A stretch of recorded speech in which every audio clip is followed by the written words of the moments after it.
No chance am I letting this position. I fought too hard for this. So I leant on him, geared some all the way to the start finish.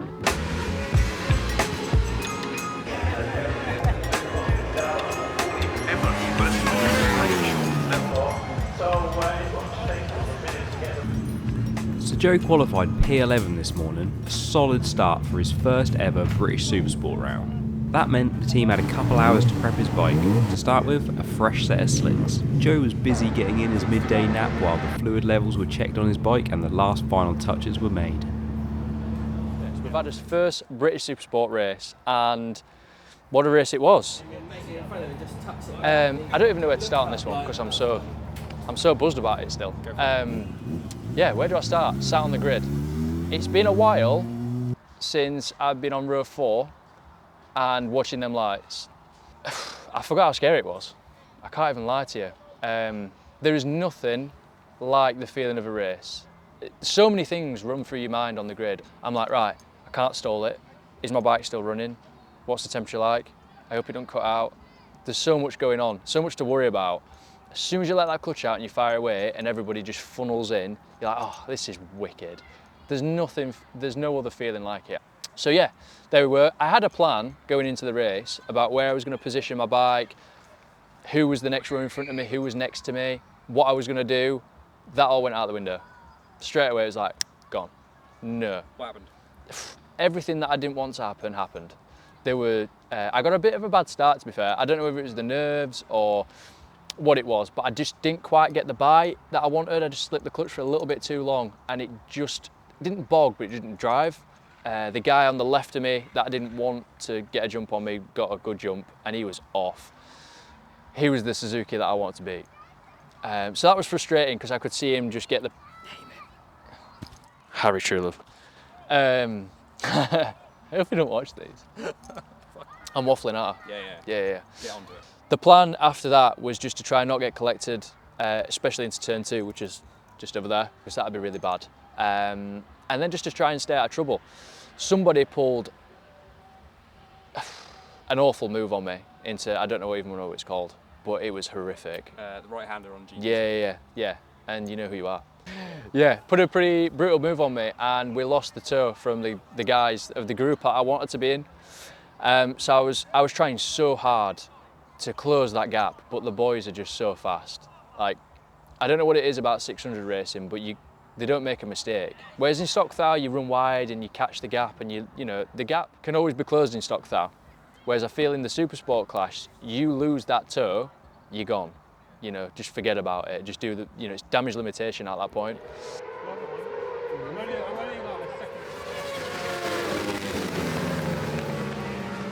And I was trying so hard to make that time up on the front. So all on the brakes, all on corner entry.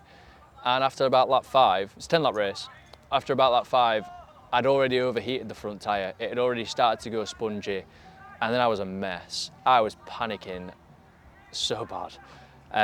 You had laps on your own, didn't you? Yeah, I had quite a few laps on my own, which with a Supersport race, that's not quite, I didn't think that was normal. The gap behind me was closing all the time. The guy behind me obviously had a better pace than me. And it was like plus 3, plus 2. And it was coming down so fast, I couldn't do anything about it. So it was just, do what I'm doing. So when he comes through, I'll try and just stick onto the back of him. And if I can make an overtake on the last corner, the last lap, we'll do it.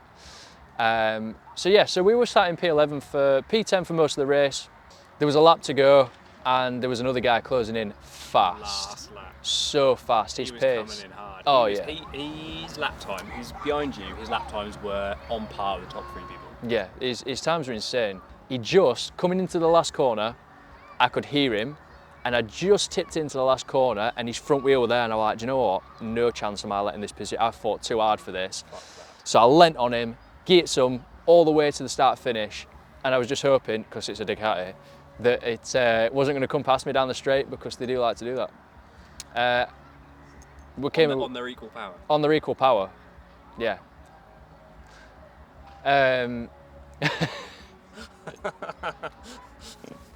So yeah, P11 for the first race. We're P12 on the grid for tomorrow, going off the laps. That's okay, we're still in the group, we're not too far away.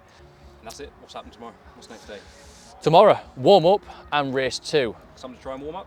Yeah, definitely something to try and warm up. We're actually going to just pick the front of the bike up a little bit. I've got some theories on why that's going to work, and we'll probably go into that at a later date. But yeah, we're going to pick the front up. We're going to try and warm up. It's only a 10-minute practice, and then we've got to get suited and booted ready for the race. And Race 2, long race? yeah, 16-lap race. That's going to be.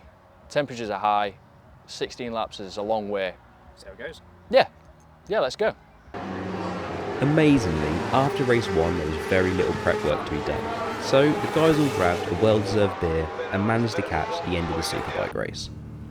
By the next morning though, it was wet. It had pissed it down all night, even though it was still 25 degrees.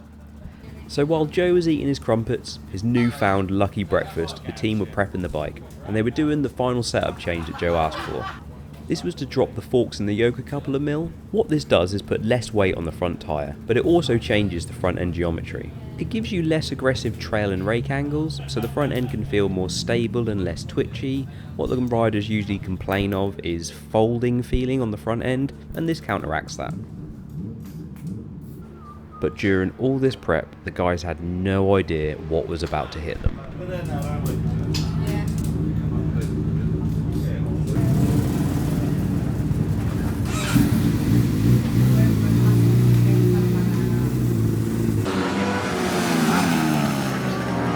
Go on then, Joe, what happened?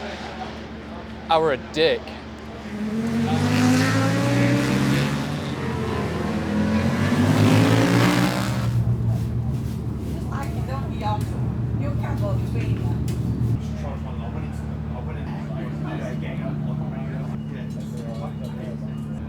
Yeah, we went out for morning walk this morning. Stupidly, I got behind Ben Curry. It rained last night and got a few laps under his belt, feeling good. Just pushed a little too hard into the final left on the GP track and went down like a sack of shit. So yeah, the guys have done a great job repairing the bike. What they have to change? So we did the dash, the fairings, the exhaust, the link pipe.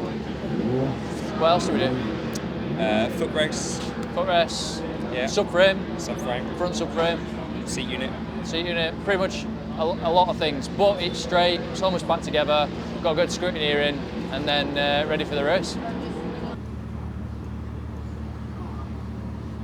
The only saving grace here was the fact there was 5 hours between warm-up and free practice.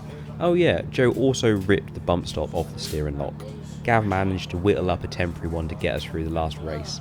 And everybody there lent a hand. If it was taping up fairings or sewing up gloves, whatever needed to be done, people got involved with. But the biggest problem was the dash. You can't run a standard road one. That's because these bikes run on kit electronics. Basically, all of the standard electrical components are removed from the bike and then aftermarket ones are fitted. Basically, so the series can control the ECU and everybody is on a level playing field. But that does mean that the dash is coded to the ECU. But fortunately, we managed to find one locally and then got it flashed at the track so it would run with our kit electronics. Amazing.